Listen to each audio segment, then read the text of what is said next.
The AMA Moving Medicine podcast highlights innovation and emerging issues that impact physicians and patients today.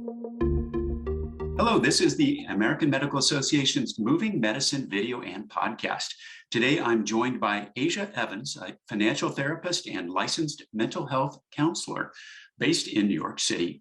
She's working with Laurel to help physicians achieve mental wealth. I'm Todd Unger, AMA's Chief Experience Officer in Chicago. Thank you so much for joining us, Asia. I think a lot of people are familiar with issues around mental health these days, but mental wealth and financial therapy might be new terms for many people in our audience. Why don't you just start by giving a brief explanation of what these terms mean? Sure. Thanks, Todd. I'm happy to be here and excited to talk about something that I love so much. So mental wealth is pretty much just looking at the impact that finances have on your mental health and your overall well-being. We know that people can be stressed out, but they don't always take the time to recognize that they might be stressed about their money. So mental wealth is really about figuring out what that impact is. And then with financial therapy, I, for one, have a clinical license as a licensed mental health counselor, and I realized that the importance of looking at people's mental wealth really was coming up in session, and took the time to get specialized in financial therapy, which is similar, looking at the impact of finances on somebody's mental health, as well as what their life experiences have, how they've impacted how they handle and engage with their money. Now, I have to imagine that a lot of people want to talk to you because who is not worried about money all the time? I'm curious, is there a particular group of folks that you find that are more attuned to this right now, like say in our audience, young physicians?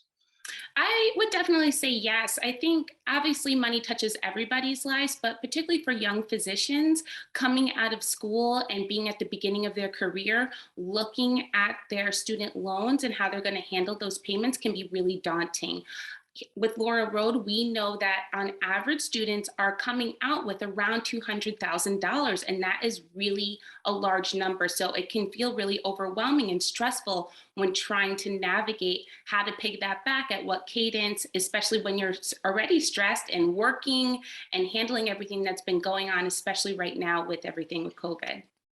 Now, young physicians, obviously a great target audience to talk about these concepts, but I have to imagine too that it's applicable across every career stage at this point. As your needs change, your family changes, your job changes. How does that work?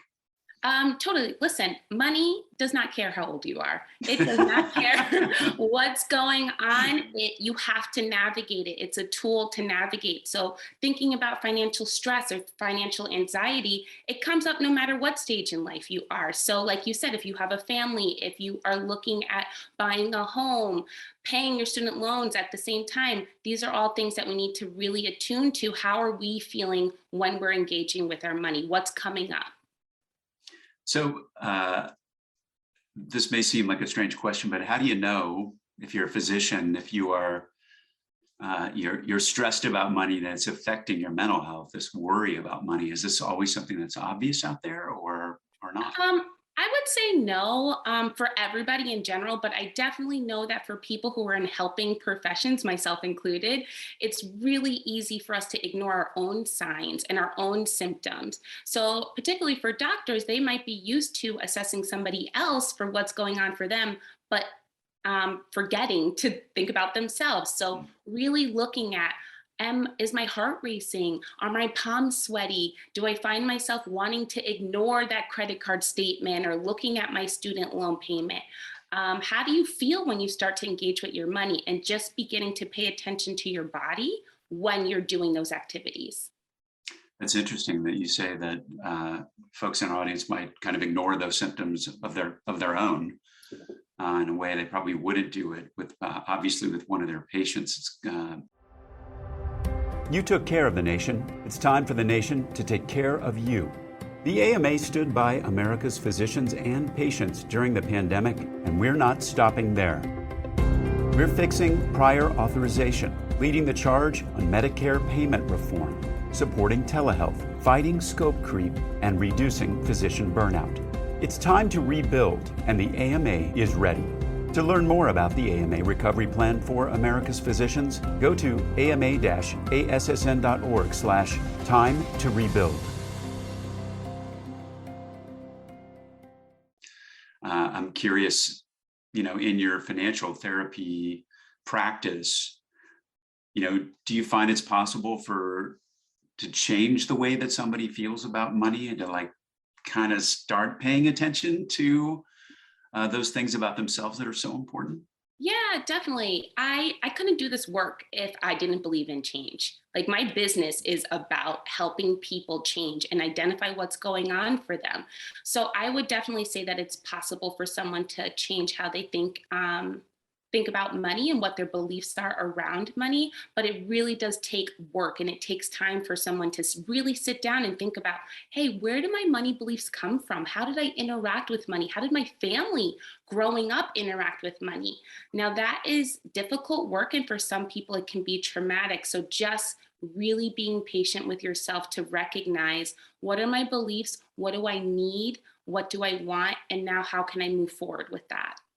Now, you mentioned earlier, somebody coming out of med school with $200,000 worth of debt, that can feel pretty overwhelming and tough to feel in control of your financial situation at that point. How do you recommend some steps that at least would make you feel somewhat more in control of the situation? Yeah. First, take a deep breath, right?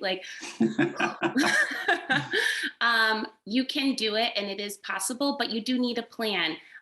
You need to make sure that you understand what's going on. So that means let's take the time to look at what's coming in financially for you and then what you need to go out. So what are your bills? What are you responsible for? Looking at what am I going to do? How much money can I put towards certain things? So making a plan is going to be really important. Making a budget is going to be really important. And then also with Laurel Road, they have a suite of products particularly for doctors. Laurel Road for Doctors is specific to the population that we're talking about, specific to physicians to take the time and educate themselves through potentially financial literacy. And they have products that help build a roadmap for paying off the potential $200,000. So making a plan is huge. And then celebrating when you're able to do it. It's a big deal. You had a huge accomplishment. Now it's time to do the work that you've been waiting to do, as well as make sure you feel comfortable financially. What do you see as the biggest benefits to folks that kind of work on these issues about achieving mental wealth? Yeah, just feeling better. I think if I can help somebody feel less stress, less anxiety, especially around their money, then that leads them to feel better in all the things that they're doing outside in their life. We want to deal with happy humans. We want our members to feel really good. I want my clients to feel good. So if alleviating that stress by helping them kind of work through their money and their beliefs about money and making a plan on how they spend money helps, then it's a great day for me. These concepts obviously are pretty broad scale in terms of their impact. Is this something we should be teaching students in medical school? If you ask me, I think we should be teaching everybody this. We all need to. There's nothing else they're studying. A pretty big load in medical school, from what I understand. Right, exactly. Start earlier. Start way earlier, so then they know already when they're at medical school. Hey, these are my beliefs about money. I know where I stand when it comes to money, and I know this is going to be really important for me to treat my financial situation however is going to be right for me and my family. Where can physicians, medical students access your advice and learn more about achieving mental wealth? Sure. So I am on Instagram at Asia, AJAE, therapy, as well as LinkedIn at Asia Evans, LMHC. I am always hanging around the Laurel Road Instagram page as well. And then on my website at asiaevanscounseling.com. Asia, thanks so much for being here today and sharing your perspective about mental wealth. It's such an important concept, and I know from talking to a lot of students out there and young physicians that this is really, really on their mind. For those folks in our audience that are interested, Laurel Road is a preferred provider of the AMA member benefits Plus program.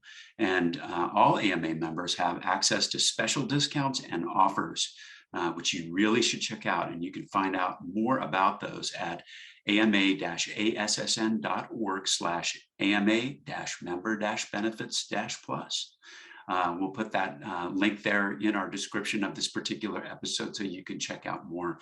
That's it for today's Moving Medicine video and podcast.